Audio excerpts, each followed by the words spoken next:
kembali dalam program DPRD Menyapa bersama Komisi 4 DPRD Kabupaten Tanggamus dengan tema penanganan COVID-19 di Kabupaten Tanggamus.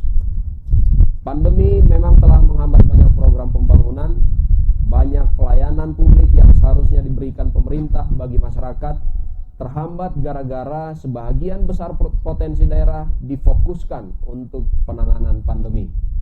Namun demikian, hingga kini pandemi belum berakhir. Proses vaksinasi kepada masyarakat masih terus dilanjutkan. Bahkan di beberapa daerah, tingkat pencapaian vaksinasi juga masih dirasa cukup rendah. Bapak Ibu Saudara-saudara, pada sektor kesehatan, sebetulnya masih banyak pelayanan yang harus dipenuhi pemerintah bagi masyarakat. Bagaimana kondisi ini di daerah dengan jangkauan yang cukup luas, memiliki pulau-pulau kecil seperti halnya Kabupaten Tanggamus? Bersama saya sore hari ini, saya Laikmen Sipayung di Bukit Idaman, Gisting, Tanggamus, telah hadir para narasumber yang kita nantikan, yaitu yang pertama Bapak Teddy Kurniawan. Selamat sore, Assalamualaikum Pak.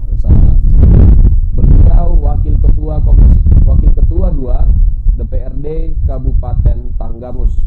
Yang kedua adalah Bapak Febrio Marta Mustafa SOS M Kesos. Selamat sore, Assalamualaikum Pak. Waalaikumsalam. Beliau ini Ketua Komisi 4 DPRD Kabupaten Tanggamus. Yang ketiga adalah Bapak Nur Salim Ahyono. Beliau adalah Wakil Ketua Komisi 4 DPRD Kabupaten Tanggamus. Selamat sore, Assalamualaikum Pak. Selamat sore. Mohon maaf, beliau mewakili Wakil Ketua Komisi 4 DPRD Kabupaten Tanggamus. Dan yang keempat adalah Bapak Taufik Hidayat. Beliau adalah Kepala Dinas Kesehatan Kabupaten Tanggamus. Selamat sore, Assalamualaikum Pak. Waalaikumsalam. Selamat sore Pak. Bapak Ibu Saudara-saudara, menarik bagi kita untuk memperbincangkan tentang penanggulangan pandemi COVID-19 secara khusus di Kabupaten Tanggamus. Saya ingin bertanya pertama sekali ke Pak Taufik Hidayat. Bagaimana perkembangan penanganan COVID di Kabupaten Tanggamus sampai hari ini, Pak? Izin pakai. Terima kasih. Bismillahirrahmanirrahim. Assalamualaikum warahmatullahi wabarakatuh. Izin Pak Wakil Ketua, Pak Ketua Komisi dan Pak dari Komisi 4. Penanganan COVID-19 di Kabupaten Tanggamus sampai dengan sekarang masih kita lakukan. Namun dari sisi penambahan kasus Pak, kita memang di beberapa hari ini sudah kasusnya nol. Sudah nol kasus. Sudah nol. Ini pertama karena memang ini terkait dengan mobilisasi dan ketahanan masyarakat. Sebagian besar masyarakat sudah mendapatkan vaksinasi dan protokol kesehatan juga sudah dilakukan, terutama di tempat-tempat umum. Kemudian dari sisi penanganan pelayanannya, kami juga memang sebelumnya sudah kita siapkan ya ruang isolasi baik di puskesmas maupun di rumah sakit, dan sampai dengan sekarang tingkat penanganannya memang sangat rendah, yang dirawat pun juga sangat. Kalau angka bor saat ini berapa Pak di Kabupaten? Bor kita punya rumah sakit 2 Pak. Di rumah sakit Kota Agung atau rumah sakit Batin Mangunang itu bornya 9,3%, jadi sangat sedikit yang dirawat. Kemudian di rumah sakit Pati Standi bahkan data terakhir tidak ada yang dirawat pasien COVID-19. Kalau Pak Wakil Ketua, Pak Teddy Kurniawan, gimana Pak melihat perkembangan kasus COVID di Tanggamus sampai saat ini?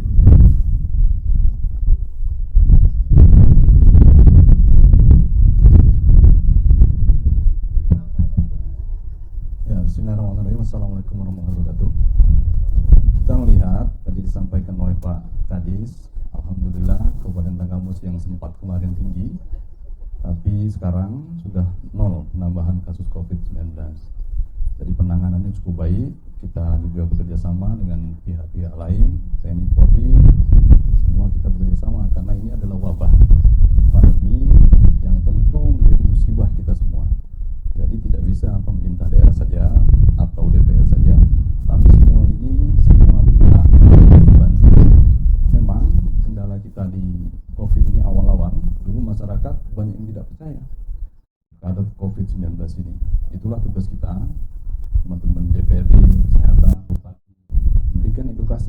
masyarakat bagaimana bahwa COVID ini adalah nyata. COVID ini ada dan tentu ini menjadi tanggung jawab kita bersama. Yang kemarin sempat tinggi sekali COVID kita, tingkat pasien yang meninggal dunia juga tinggi. Tapi alhamdulillah sekarang dengan kerja keras Bupati, kerja keras kita semua, DPR juga, alhamdulillah sekarang sudah nol peningkatan COVID-19 dan cukup baik. Itu saya rasa. Baik, Bapak-Bapak, tentu dari pihak DPRD ataupun masing-masing anggota DPRD tentu ada hal yang dilakukan untuk membantu pemerintah menanggulangi penyebaran COVID-19 sampai sejauh ini. Saya ingin bertanya Pak Febrio Marta, langkah apa yang dilakukan DPRD sejak awal mula pandemi sampai hari ini Pak untuk mensosialisasikan atau ikut menanggulangi penyebaran COVID-19? Assalamualaikum warahmatullahi wabarakatuh. Terkait dengan penanganan COVID-19 yang dilakukan di Kabupaten Tanggamus, kami dari pihak DPRD Kabupaten Tanggamus, terutama Komisi 4 yang kebetulan memang bermitra dengan Dinas Kesehatan sesuai dengan tugas dan fungsi kami juga di DPR menjalankan itu, penganggarannya, kemudian juga kebijakan dikeluarkan oleh pemerintah daerah. Kita sudah punya perda normal, kemudian dalam penganggaran juga karena memang seluruh wilayah kabupaten kota baik provinsi juga melakukan refocusing, kami juga mengawal proses itu, artinya memastikan bahwa pendanaan yang dialokasikan untuk penanganan COVID memang diperuntukkan untuk penanganan tersebut. Jadi termasuk juga dengan pengawasannya. Kalau secara personal, kami di DPR sebagai anggota DPRD juga menjalankan sosialisasi tentang bahaya COVID-19, kemudian bagaimana penyikapan yang harus dilakukan di masyarakat melalui program-program yang dijalankan oleh anggota DPR, misal seperti reses dan sosper, begitu. Pak Nur Salim Ahyono, kira-kira sejauh ini apa yang dilakukan sebagai anggota DPRD membantu pemerintah mengatasi penyebaran COVID-19? Baik, bismillahirrahmanirrahim. Assalamualaikum warahmatullahi wabarakatuh. Terima kasih atas kesempatannya. Terkait upaya kami di DPRD dalam membantu mensupport pemerintah daerah dalam melakukan penanganan pandemi ini, tentunya yang pertama dari fungsi kami terkait di peraturan, tentunya kita selalu mendorong bagaimana peraturan daerah ini dijalankan gitu, aplikasinya dijalankan sesuai dengan aturan-aturan. Tentunya ketika kita melangkah dalam kegiatan aktivitas sesuai dengan aturan, itu salah satu upaya kita untuk meminimalisir paling minimal terkait penyebaran virus COVID ini. Kemudian salah satu upaya yang paling penting untuk memangkas ataupun upaya kita untuk meminimalisir penyebaran, tentunya kita selaku anggota DPR juga mendorong masyarakat untuk senantiasa taat dengan peraturan yang sudah ada, taat dengan himbauan-himbauan pemerintah terkait prokes yang ketat. Kemudian tentunya masyarakat dihimbau untuk mengikuti program vaksinasi, terutama itu karena memang ketika kita dihadapkan dengan kondisi pandemi ini, salah satu yang bisa membantu kita untuk mengenaskan adalah vaksinasi. Memang di awal kita dihadapkan dengan kondisi yang cukup menakutkan, masyarakat cukup takut dengan berita-berita terkait vaksinasi yang efeknya sedemikian rupa yang mungkin itu membuat masyarakat takut. Tentunya kita selaku DPRD bekerjasama dengan pemerintah senantiasa menyadarkan masyarakat bahwa vaksinasi ini penting dan ini merupakan upaya kita bersama untuk menuntaskan virus ini. Artinya selain tugas-tugas sesuai fungsi lembaga legislatif, bahwa Bapak juga secara personal turun juga ikut ke lapangan untuk mensosialisasikan penanggulangan COVID-19. Kira-kira begitu Pak? Iya, betul. Baik. Pak Kadis, sejauh ini tentu di setiap daerah dan mungkin sudah sampai ke pokon-pokon. Bagaimana perkembangan proses vaksinasi kita Pak di Kabupaten Tanggamus Pak? Terima kasih Pak. Perkembangan vaksinasi di Kabupaten Tanggamus terus berjalan ya dengan dukungan dari semuanya, baik dari TNI, Polri, organisasi sosial, bahkan dari partai politik pun juga ikut berpartisipasi di sini. Pelaksanaannya dilakukan terkoordinasi oleh camat, karena camat itu nanti yang bertanggung jawab terhadap mobilisasi sasaran di level pokon, sehingga dari manapun sumbernya vaksin itu nanti dikoordinasikan oleh camat, kemudian berkoordinasi dengan puskesmas untuk mobilisasi tenaga kesehatannya. Artinya vaksinasi ini kita lakukan secara terpadu bersama-sama. Capaiannya sejauh ini sudah berapa persen kira-kira? Capaian vaksinasi di Kabupaten Tanggamus update hari ini 42,67%. 42. Ya, memang kalau dibandingkan dengan kabupaten kota lain masih termasuk yang 3 kabupaten terendah, Pak. Kita juga sudah melakukan beberapa langkah-langkah untuk pencapaian itu. Artinya kalau seperti Bapak bilang tadi, dibandingkan dengan kabupaten atau kota-kota lain, ini capaiannya masih rendah gitu ya. Kira-kira sejauh ini menurut Bapak dan tim di lapangan apa kendalanya itu Pak? Ya, jadi dulu pada saat pelaksanaan vaksinasi dengan semangat yang tinggi, masing-masing melaksanakan vaksinasi itu secara tersendiri-sendiri. Jadi mohon maaf saya katakan bahwa misalkan dari Polri melaksanakan sendiri, dari TNI Polri kemudian dari organisasi sosial juga sendiri, belum terkoordinasi dalam satu koordinator camat, sehingga hari itu melaksanakan gerai vaksinasi tapi cakupannya belum maksimal karena paling 200-300 dosis dan sebagainya. Nah, kita sudah rubah polanya dengan surat edaran Bupati, bahwa surat edaran Bupati itu mengatur tentang percepatan vaksinasi, yaitu memfungsikan vaksinasi yang berbasis pekon. Vaksinasi yang berbasis pekon ini nanti dari manapun sumbernya vaksinasinya itu dikoordinir oleh camat, sehingga sekali pelaksanaan vaksinasi dosis yang kita suntikan cukup banyak.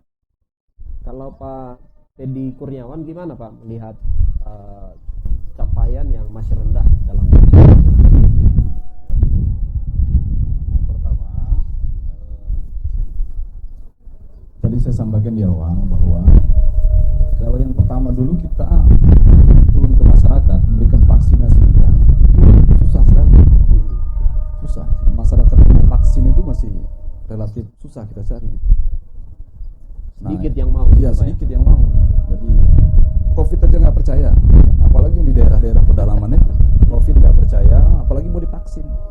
Saya sempat menawarkan vaksin, masuk ke daerah Hulu-Belu, menawarkan kepada masyarakat kita sampai mau divaksin. Sampai hari ini responnya juga belum minim juga, belum maksimal itu. Jadi memang Pak Kadis kita ini juga sudah turun ke lapangan, kami teman-teman DPR, partai politik juga. Ada vaksin-vaksin yang bisa kita dapatkan dari pemerintah provinsi, baik itu dari pusat, yang kita bawa. Jadi untuk mencarinya orang vaksin ini ya masyarakat kita susah dulu ya. Tapi makin kesini karena memang sudah diberikan edukasi oleh dinas kesehatan, bupati, teman-teman DPR melalui reses, melalui sosmed, terus ketemu dengan masyarakat bahwa vaksin itu betul-betul dibutuhkan oleh masyarakat kita dan kita agar ini tidak menyebar. Jadi masyarakat juga antusias untuk bervaksin. Dan sekarang sudah lihat di desa-desa, saya lihat sudah cukup antusias sekali. Itu kalau kendalanya. Sebenarnya kalau di beberapa kabupaten sudah maksimal memberikan edukasi, memberikan masukan, mengajak masyarakat untuk vaksin. Kira-kira begitu. Pak Febrio, kira-kira apa Pak ini saran kepada dinas untuk memaksimalkan proses vaksinasi ini Pak? Baik. Terkait dengan vaksinasi yang memang masih rendah di Kabupaten Tanggamus, angkanya masih 42% ya, tadi 42%. saya pikir memang ketersediaan vaksin memang menjadi kendala utama ya. Karena Artinya sampai sejauh ini ketersediaan vaksin juga masih masalah, Pak? iya, secara nasional ketersediaan vaksin memang menjadi masalah. Tidak hanya di Tanggamus saya kira. Iya. Bahkan di Provinsi Lampung dan provinsi-provinsi lain juga memang terkendala dengan pengadaan vaksin yang memang diadakan secara berkala. Karena dalam pengadaan dalam jumlah besar juga terkendala dengan persoalan produksi vaksin juga ya. Kemudian distribusi vaksin yang didapatkan oleh pemerintah Tanggamus juga terbatas. Maka perlu adanya komunikasi yang intensif antara pemerintah daerah dengan pemerintah provinsi dan maupun pemerintah pusat. Hal itu bisa dibangun lewat komunikasi melalui partai politik misalnya, atau hubungan langsung dengan Kementerian Kesehatan di pusat melalui dinas provinsi. Usaha-usaha itu saya pikir memang sudah dilakukan, tapi memang produksi vaksin atau pengadaan vaksin di Indonesia memang masih terbatas, sehingga dampaknya di kabupaten kita, walaupun vaksinnya ada, masyarakatnya mungkin ada yang masih enggan datang ke tempat vaksinasi, atau juga ketika vaksinnya tidak ada, maka masyarakat melihat Bosan datang tapi nggak ada vaksin gitu ya. vaksinnya nggak ada gitu kan. Itu yang jadi masalah sebenarnya. Jadi gitu ya. Pak Nur Salim Ahyono, gimana Pak ngelihat ini dan apa sarannya untuk dinas untuk bisa memaksimalkan proses capaian vaksinasi ini, Pak?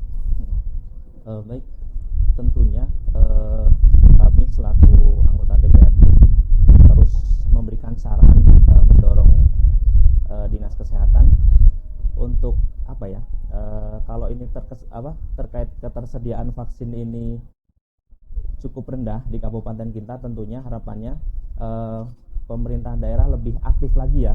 Kalau memang ini kondisinya terkait stok ataupun terkait yang lainnya, tentunya harus lebih aktif komunikasi dengan pemerintah provinsi sampai pusat agar ketersediaan vaksin di kabupaten kita mencukupi. Kalau terkait kesadaran masyarakat, untuk saat ini memang banyak masyarakat yang sudah datang ke tempat vaksinasi nggak kebagian. Berarti artinya ini tingkat kesadaran sudah cukup baik untuk kemauan mereka mengikuti program vaksinasi ini. Tentunya kita senantiasa mendorong pemerintah, mendorong dinas kesehatan untuk menyambut antusiasme masyarakat ini. Ketika masyarakat sudah antusias mengikuti vaksin, harapannya masyarakat yang datang itu semua terlayani untuk kebutuhan vaksinasi, mungkin seperti itu. Nah, Pak Kadis tadi dengan masih rendahnya capaian vaksinasi ini tentu menjadi pertanyaan juga bagi kita, apalagi secara khusus masyarakat yang tinggal di pulau-pulau, Pak. Itu bagaimana perkembangan vaksinasi di sana dan upaya apa yang dilakukan supaya mereka bisa maksimal bisa dijangkau, Pak? Ya, di Kabupaten Tanggamus itu ada 10 tabuan, Pak, seberang di wilayah Kecamatan Cukubalak. Kita bersyukur di sana aparat sangat mendukung, Pak. Jadi beberapa hari yang lalu, kalau tidak salah hari Kamis atau hari Jumat, ke Cukubalak, sudah ada respon positif dari aparat setempat, ya, dukungan dari Polri, dukungan dari TNI, dukungan dari kecamatan. Bahkan karena ini harus dilakukan dengan nyebrang, ya, jadi kami memang sudah merencanakan nanti akan dilakukan vaksinasi massal di sana. Namun sebelumnya dari Polri maupun TNI pun juga sudah 2 kali melaksanakan vaksinasi di kepulauan itu. Dan artinya nanti kita tinggal melengkapi lagi. Bahkan kemarin kepala desanya atau kepala pokoknya sudah dipanggil ke kecamatan dalam rangka persiapan vaksinasi massal ini. Ya. Akan kita lakukan nanti di awal Desember, ya, di awal Desember. Dan stok vaksin kita pun juga sudah kita siapkan untuk pelaksanaan di sana. Artinya stok vaksinnya sudah cukup? Ya, sudah kita perhitungkan. Kita akan memvaksinasi minimal 1000 dosis di sana.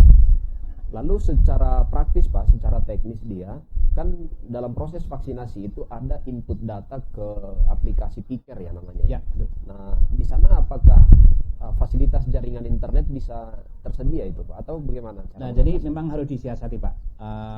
Di semua daerah belum tentu fasilitas internetnya bagus ya. Tapi pelaksanaan vaksinasi harus dilakukan. Jadi memang kita punya dua metode pendataan secara fisik ya, secara fisik manual. Tapi nanti di luar itu setelah selesai pelaksanaan, nanti nakes kita yang akan menginput ke piker di lokasi-lokasi yang ada internetnya, dan ini memang dilakukan untuk daerah-daerah yang tidak terjangkau oleh fasilitas internet. Oke, baik Pak Febrio, kira-kira gimana menanggapi proses vaksinasi untuk masyarakat kita di pulau-pulau dan yang terpencil, terdalam gitu Pak? Baik, dalam beberapa kali pertemuan kami di tingkat komisi dengan dinas kesehatan, memang hal itu menjadi bahasan. Beberapa kali bicara dengan kepala dinas kesehatan 4. Yang kita minta hari ini, selain juga pelaksanaan proses vaksinasi di pulau-pulau itu, kita lengkapi dulu infrastrukturnya. Jadi kalau untuk ke pulau-pulau kan memang secara transportasi juga masalah utama ya. Kita kemarin sampaikan kepada dinas kesehatan, juga kita sudah bahas dan kita minta dianggarkan juga terkait dengan pengadaan ambulan laut atau transportasi yang mendukung jalannya vaksinasi yang pertama, yang kedua mobilisasi masyarakat yang memang membutuhkan sarana pengobatan. Ini menjadi fokus kita untuk wilayah pulau-pulau terluar. Dalam beberapa kali pembahasan memang hari ini sudah ada berapa? Sudah ada 4. Ada 4 ambulan laut yang sudah disediakan oleh pemerintah daerah. Nah, ini kan harus ditambah lagi agar pelaksanaan vaksinasinya, kemudian jaminan kesehatan untuk masyarakat di situ, artinya sarana untuk kesehatannya juga terpenuhi, dan masyarakat di sana tidak lagi terkendala dengan persoalan transportasi menuju ke tempat yang memang memiliki fasilitas kesehatan yang baik. Itu begitu. Pak Teddy, gimana Pak menanggapi proses vaksinasi di daerah-daerah pedalaman atau di daerah-daerah kepulauan itu? Ya, kerjasama dengan TNI Polri. Tadi Pak Kadis sudah sampaikan bahwa memang daerah-daerah terluar itu bukan hanya saja di kepulauan yang disebutkan tadi ya, juga mencakup daerah yang terpencil. Misalnya di Hulu, Lumbayan itu masih cukup jauh. Tentu kita bekerjasama dengan Babinsa, dengan kepolisian, dengan teman-teman itu untuk memberikan edukasi, memang kalau sekarang masyarakat kita yang terdalam itu juga belum terlalu tersentuh. Kita kurang baik, jangkauan jauh. Nah, itulah tugas kita, kami yang reses masuk ke edukasi. Tidak segampang kita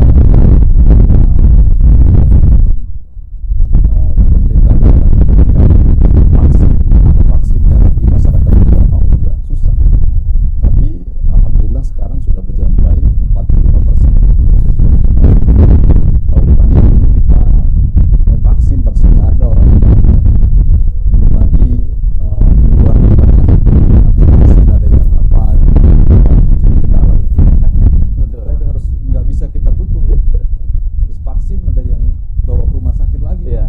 Ini juga memberikan edukasi yang intinya begini, kita kerjasama dengan semua pihak, TNI, Polri, pemerintah daerah, teman-teman di DPRD memberikan edukasi turun ke masyarakat untuk memberikan edukasi kepada masyarakat bagaimana vaksin kita ini bisa terlaksana yang ada itu.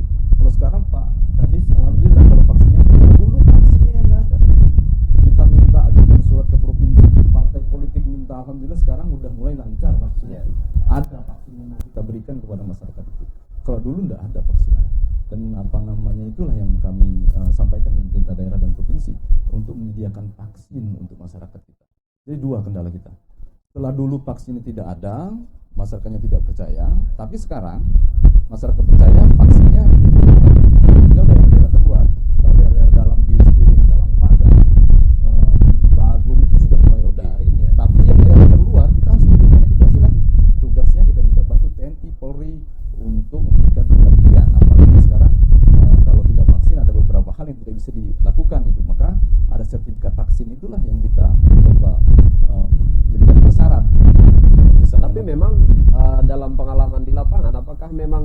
di daerah terluar juga penolakan terhadap vaksinasi juga masih banyak. Iya banyak. Sampai sekarang pun masih ada. Saya Bulu saja contoh daerah dapil saya itu Bulu. Saya kalau ketemu masyarakat siapa yang belum vaksin, ayo kita vaksin. Saya masih punya vaksin. Saya tunggu di situ, tanya Pak Kepala Pukon, tanya tokoh-tokoh masyarakat, nggak ada. Yang daftar itu nggak ada. Sedangkan kita butuh KTP. Kita sudah mau kan, vaksin. Nanti kalau sudah ada daftar kan nakes juga. Kalau pegawai nakes itu juga kan kelelahan kadang-kadang. Iya. Di satu kecamatan saja kalau ada 2 titik, nakes kita ada berapa di satu kecamatan berapa?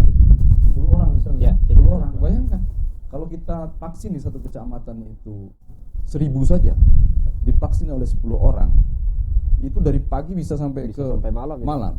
Itu harus kita protokol kesehatan tetap harus dijalankan. Kita juga harus ada pendaftarannya. Sudah itu kita harus daftar di pusat yang pakai itu. Kalau enggak, pikir itu. Kalau enggak bisa. Percuma dia itu. Nah itu kendala-kendala. Tapi alhamdulillah dengan kerjasama Pak Kadis, pemerintah daerah, kami di DPRD, alhamdulillah ini sudah mulai berjalan. Saya rasa itu. Pak Nur Salim Mahyono, gimana Pak tanggapannya soal vaksinasi ke daerah-daerah terluar dan di pedalaman itu Pak? Baik, tentunya ini menjadi permasalahan kita bersama untuk sama-sama menyadarkan masyarakat yang berada di daerah kepulauan. Karena pertama dari akses informasi tentunya masyarakat yang di sana berbeda dengan kita yang berada di tengah-tengah kota katakanlah. Tentunya harapannya pertama dari fasilitas informasi pemerintah daerah menyediakan alat penunjang lah terkait nanti apakah itu akses internet dan segala macam yang tentunya itu bisa menjadi salah satu media untuk memberikan informasi dari pemerintah ke masyarakat kepulauan. Tentunya kerjasama dengan aparatur pokon setempat yang memang punya wilayah tersebut gitu kan, yang bertanggung jawab atas wilayah tersebut. Nah, itu salah satu yang tentunya bisa terus kita dorong, kita upayakan agar pemerintahan di desa atau pokon setempat tidak bosan-bosan untuk senantiasa memberikan informasi yang jelas tentang pentingnya vaksin ini. Karena memang masyarakat ini kan terkait vaksin kadang ada yang menolak itu belum butuh, merasa belum butuh gitu, bukan masalah kesehatan, belum butuh karena memang saya nggak akan kemana-mana bahasanya gitu kan, nggak ke mall kok gitu kan, nggak mau pergi ke mall. Biasanya kan yang sekarang salah satunya ketika pergi ke mall itu kan harus kita install aplikasi Peduli Lindungi, harus sudah vaksin tentunya kan. Nah mungkin itu salah satu yang menjadi kurang ketertarikan masyarakat ketika untuk mengikuti program vaksinasi. Jadi bukan masalah kesehatan, jadi kita edukasi juga. Vaksin ini memang salah satu bahasanya ketika kita punya kartu vaksin ini menjadi salah satu kartu penting lah ketika kita akan bepergian ataupun mendapatkan akses program dari pemerintah. Pak Taufik Hidayat, kira-kira ada berapa banyak sih masyarakatnya yang di daerah kepulauan itu tadi Pak yang menjadi sasaran target vaksinasi kita di kabupaten ini? Kalau yang di Pulau Tabuan Pak, sasarannya ada sekitar 1.600-an orang Pak. Ya, ada sekitar 1.600-an orang. Update terakhir yang sudah divaksinasi ada sekitar 300-an Pak. Ada sekitar 300-an. Makanya kemarin sudah kita rancang lagi dengan Uspika Kubala untuk kita lakukan pelaksanaan vaksinasi massal di sana, dan sekaligus nanti bahkan berkenan Ibu Bupati juga akan langsung ke pulau itu sekaligus meresmikan pemanfaatan ambulan laut yang ada di sana. Artinya seperti tadi disampaikan ada kerjasama dengan TNI Polri dalam rangka edukasi masyarakat. Apakah proses itu juga sekarang sudah jalan Pak? Sudah jalan ya. Pak. Baik Bapak-Bapak, dari pandemi COVID-19 kita beralih yang lain. Sebab begini, selain untuk penanganan pandemi COVID-19, program yang lain tentu ada juga yang dibutuhkan masyarakat. Contohnya, karena masih banyak juga kasus-kasus sakit menular lainnya yang harus ditangani di daerah gitu ya. Contohnya seperti demam berdarah, TBC, dan kelihatan di akhir-akhir ini juga menunjukkan perkembangan yang signifikan. Bagaimana itu Pak programnya di Kabupaten Tanggamus? Ya, jadi penanganan penyakit itu bagian daripada kinerja standar pelayanan minimal di bidang kesehatan, Pak. Itu tetap harus kita lakukan. Kalau kita ambil contoh misalkan penyakit TBC, Pak ya, TBC. Jadi kita masih selalu melaksanakan monitoring dan pemantauan pelaksanaan penanganan penyakit TBC-nya dengan menggandeng beberapa organisasi profesi, kemudian kita galakkan lagi survei kontak dan sebagainya, dan pencapaian penemuan kasus kita sudah 45%, Pak, sudah 45%. Kemudian angka kesembuhan kita cukup bagus di atas 95%, ya, 95%. Jadi penanganan TBC ini juga terus dilakukan di seluruh puskesmas, ya, karena memang di sela-sela kesibukan kita penanganan COVID, kami juga selalu mengadakan rapat evaluasi terkait dengan pencapaian standar pelayanan minimal di bidang kesehatan. Ya, ada beberapa, termasuk juga demam berdarah. Nah, demam berdarah memang ini terkait dengan musim dan mobilisasi penduduk. Ya, pada saat mendekati musim hujan, kita juga sudah ingatkan kawan-kawan untuk waspada terhadap demam berdarah. Dan alhamdulillah di tahun ini sebetulnya kasus demam berdarah kita dibandingkan tahun kemarin terjadi penurunan, Pak. Dan bahkan yang meninggal juga tidak ada. Artinya Tuhan Maha Adil barangkali ya. Artinya kita di COVID kita memang disibukkan di sana, tapi alhamdulillah virus dengue juga mentoleransi kita, gitu kan, mentoleransi kita sehingga kasus kita juga turun. Terima kasih. Pak Teddy Kurniawan gimana Pak menanggapi penanganan untuk penyakit menular lainnya yang juga pasti ada ini ya, ada perkembangan di setiap, walaupun kita masih di masa pandemi. Ya, saya bersyukur Pak tadi sudah sampaikan bahwa kasus demam berdarah cukup baik, karena anggaran kita juga tidak terganggu terkait dengan penyakit lainnya, demam berdarah. Tapi ada yang lebih penting lagi menurut saya, walaupun COVID ada juga masyarakat kita yang terkena. Contohnya saja, saya dan Pak Kadis ini hari ini sedang fokus memberikan pengobatan kepada anak kita yang terkena lumpuh, kakinya itu tiba-tiba patah sendiri. Dan insya Allah saya juga mohon doa hari ini akan kita kirim ke Solo, karena ortopedi itu adanya di Solo. Nah, itu juga menjadi perhatian khusus kita, walaupun kita sedang COVID, tapi yang lain-lainnya juga tetap harus kita perhatikan. Jadi mudah-mudahan adik kita ini bisa berobat. Kemarin saya bawa ke Mitra Husada dan sudah tidak sanggup lagi, Bandar Lampung juga sama, maka saya dan Pak Kadis sedang mengirim ini, dari Bu Bupati juga hadir untuk menjenguk, mendoakan adik kita ini untuk berangkat ke Solo. Jadi kalau yang lain-lainnya tadi disampaikan Pak Kadis sudah cukup baik, Pak. Dan ya Allah itu Maha Adil. Kalau sedang COVID tapi demam berdarah kita tidak terlalu banyak, TBC kita sembuhannya sampai dengan 95% itu sudah cukup baik. Dan itu saya bersyukur gitu kan, bahwa penyakit lainnya tidak banyak gitu. Kalau banyak gimana nih kita? Ya.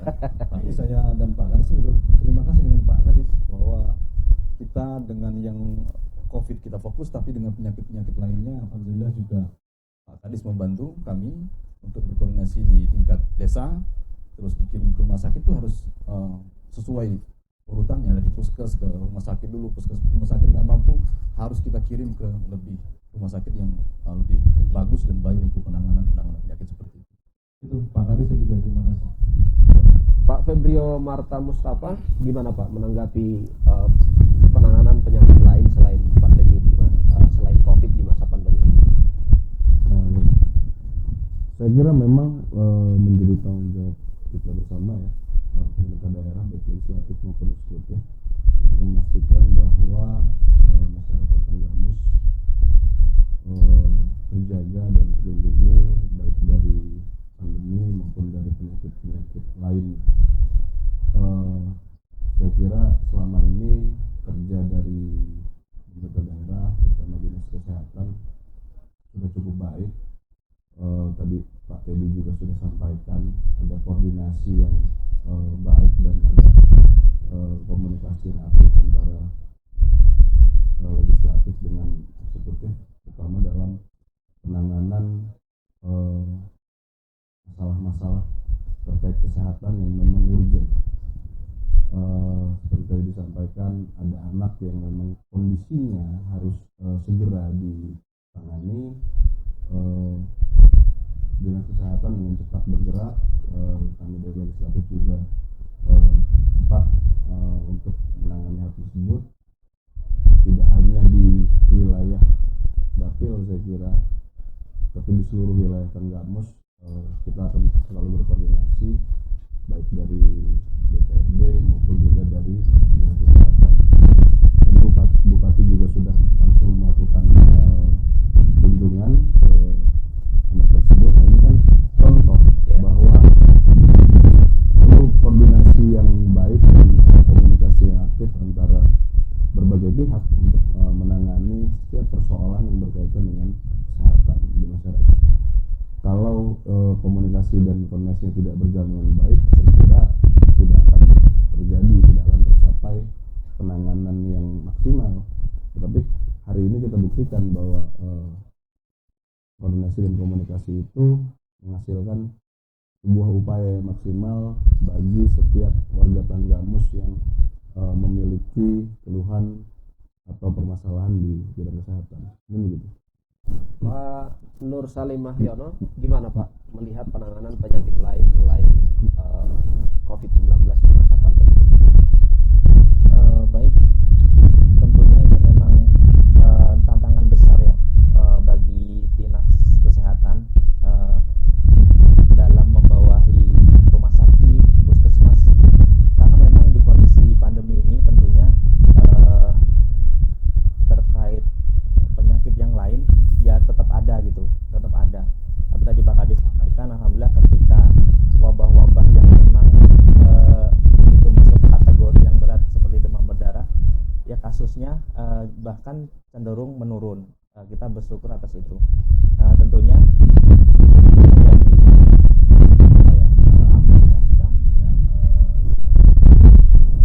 kami juga daerah dalam kondisi yang sulit ini, dalam kondisi pandemi ini, tenaga kesehatan ini kan diharapkan untuk siap siaga lah ibaratnya, karena dalam kondisi pandemi dan penyakit yang lain pun tetap ada gitu kan, tetap ada gitu, nggak fokus ke pandemi aja, tapi yang sakit tipes atau apa terabaikan seperti itu. Tentunya ini menjadi salah satu tanggung jawab besar bagi teman-teman di Dinas Kesehatan, di rumah sakit dan puskesmas, yang tentunya senantiasa kita dorong untuk memaksimalkan pelayanannya kepada masyarakat dalam memenuhi kebutuhan kesehatan masyarakat. Kalau anggaran, apakah penanganan ini memang masih dicukupkan dari anggaran yang disediakan di APBD Pak untuk penyakit-penyakit lainnya itu Pak? Jadi anggaran kita kan berbasis kinerja Pak ya. Anggaran kita berbasis kinerja. Jadi memang di dalam kinerja itu di kesehatan salah satu yang didukung adalah standar pelayanan minimal di bidang kesehatan. Punya 12 standar pelayanan minimal, dan itu memang harus didukung oleh anggaran dari pemerintah daerah, dan alhamdulillah memang itu masih didorong dengan dukungan dari bapak-bapak dari DPRD, baik support politik dari wakil ketua dari Komisi 4 pada saat hearing dengan kita, itu mensupport semua untuk penganggaran yang terkait penanganan penyakit dan permasalahan kesehatan yang lain. Menarik juga Pak tentang penyakit stunting yang hari-hari ini juga ramai diperbincangkan nasional. Kalau di Tanggamus apa ada kasus yang ditemukan dan bagaimana Pak? Stunting itu sebenarnya bukan penyakit Pak, tapi kondisi kondisi masyarakat atau kondisi anak yang gagal tumbuh sebenarnya. Itu kan menjadi konsen dari pemerintah ya, baik pusat, provinsi maupun daerah, karena itu merupakan aset sumber daya manusia ke depan ya. Bagaimana kita mempersiapkan manusia-manusia yang bisa bersaing ke depan. Nah, gagal tumbuhnya itu salah satunya adalah karena faktor asupan gizi yang kurang. Nah, itu juga harus kita perhatikan, bukan hanya pada saat setelah anak itu lahir, tapi kita persiapkan mulai ibu hamilnya. Jadi mulai ibu hamil harus kita jaga kondisi gizinya, asupan gizinya, sehingga nanti pada saat lahir itu melahirkan anak yang potensi stunting. Nah, terkait dengan yang sudah lahir, ini juga ada beberapa kegiatan-kegiatan asupan gizi dan sebagainya. Dan stunting ini karena menjadi prioritas dari pemerintah bahkan negara Indonesia, karena memang kita diperlukan orang-orang yang bisa bersaing ke depan.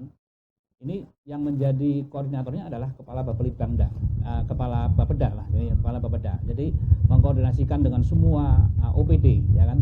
Bahkan kita juga bermitra dengan PKK ya. Hari ini kita dalam rangka Hari Kesehatan Nasional tadi kita mendapatkan bantuan ada sekitar 3.500 butir telur yang akan kita bagikan kepada ibu-ibu hamil yang dengan kondisi kekurangan energi kronik, yang ini nanti menjadi harapan bahwa agar ibu itu nanti pada saat lahir melahirkan anak-anak yang tidak stunting. Langkah-langkah ini selalu kita lakukan ya, selalu kita lakukan. Memang angka stunting kita perlahan-lahan mulai turun. Kita hanya 3,3%, Mbak, ya, yang bayi yang gagal tumbuh itu. Silakan Pak. Terkait stunting, saya dan teman-teman di DPRD akses politik ke pusat kemarin sekitar seminggu yang lalu, saya seharusnya dengan membagikan susu ibu hamil, setelah itu anak-anak balita yang kita bagikan, dan ini akan berkesinambungan. Saya belum sempat sampaikan ke Pak Kadis karena memang terkait waktu yang cukup padat, dan saya belum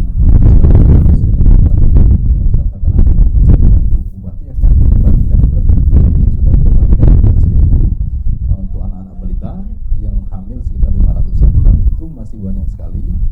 Saya dapat bantuan dari pemerintah pusat untuk memberikan makanan tambahan, biskuit tambahan untuk itu ibu hamil dan anak-anak balita kita, agar tidak terjadi kekurangan vitamin atau kekurangan gizi. Nah, itu yang teman-teman DPRD lakukan. Tentu insya Allah berkesinambungan. Itu teman-teman.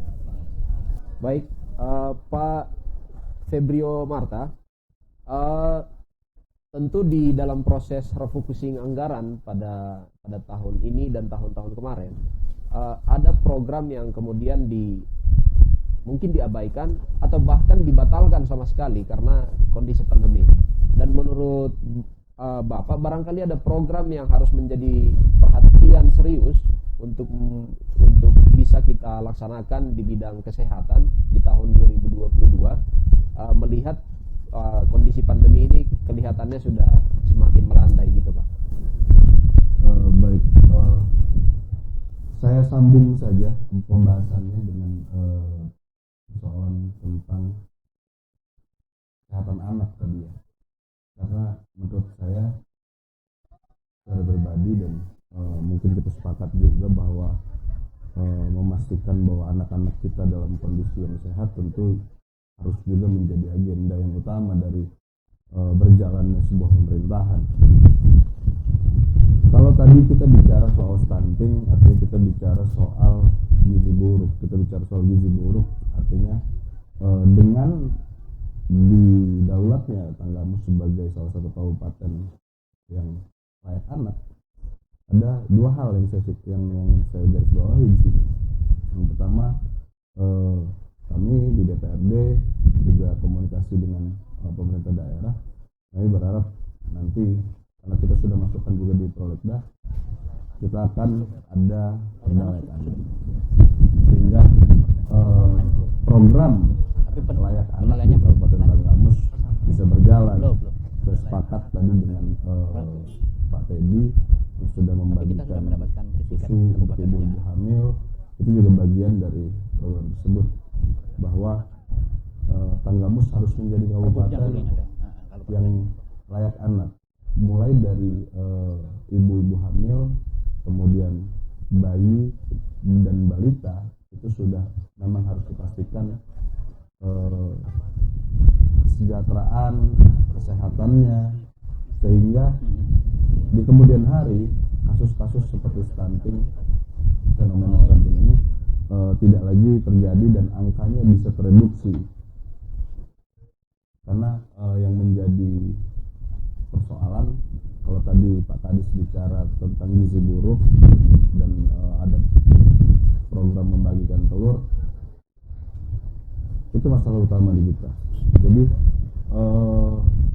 kalau tadi ditanyakan ada tidak program yang harus diabaikan, kemudian kita dorong kembali, kita maksimalkan. Saya pikir program Melek Anak menjadi sebuah program yang harus kita dorong dan kita utamakan di 2022. Baik Pak, selanjutnya Pak Nur Salim Mahyono, bagaimana Pak? Kira-kira di tahun 2022 program kesehatan apa yang harus menjadi prioritas kita juga selain pandemi, karena pandemi kelihatannya sudah semakin melandai gitu Pak. Baik, menyambung juga apa yang sudah disampaikan sebelumnya.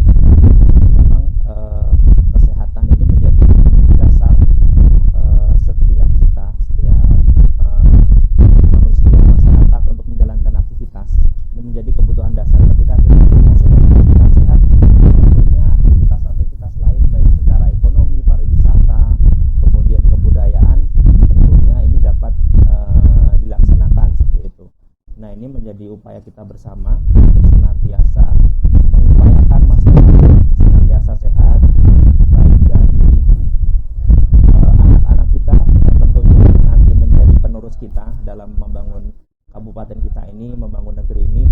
Kita harus pastikan dari kondisi ibu hamilnya sampai melahirkan, kemudian ketika balita kita pastikan kebutuhan gizinya kita penuhi. Nah, ini menjadi upaya agar masyarakat kita senantiasa sehat dan kita semua bisa menjalankan aktivitas baik ekonomi, kemudian keagamaan, wisata dan lain sebagainya dengan baik. Terima kasih Bapak, lebih kurang hampir 50 menit lebih kita sudah dalam kupas talk show kita hari ini, dan juga Bapak Ibu pemirsa dimanapun berada, terima kasih untuk diskusi kita, dialog kita hari ini tentang penanganan COVID-19 di Kabupaten Tanggamus. Nah, sebelum mengakhiri, saya beri kesempatan Bapak untuk menyampaikan closing statement, hanya satu kalimat singkat, apa yang bisa disampaikan kepada penonton, kepada publik, kepada masyarakat di Kabupaten Tanggamus tentang kesehatan. Yang pertama saya mulai dari Pak Nur Salim Ahyono. Silakan Pak.